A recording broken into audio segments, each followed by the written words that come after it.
Relief is in sight for millions of Australian households and businesses, with baseline power prices finally on the way down. But the Energy Minister admits it's far from mission accomplished as the door begins to shut on a core piece of the energy grid. A half a century of Australia's coal-fired history goes out with a bang.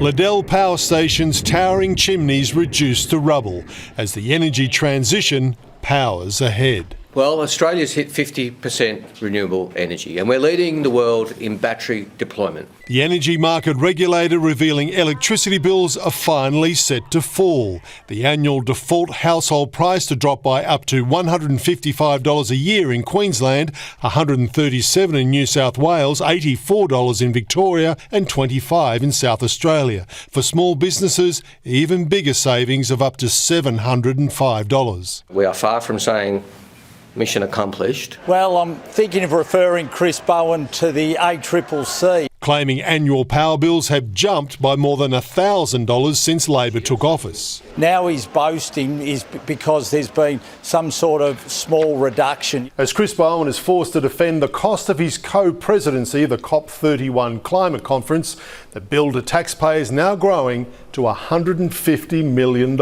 This is good for Australia because it gives us greater influence. One bill for just 2 months of bureaucratic travel, almost $500,000. Let's get serious. People are doing it tough in this country. Mr Turn is the biggest hypocrite in the federal parliament. Claiming he was one of the Morrison government's biggest travel spenders.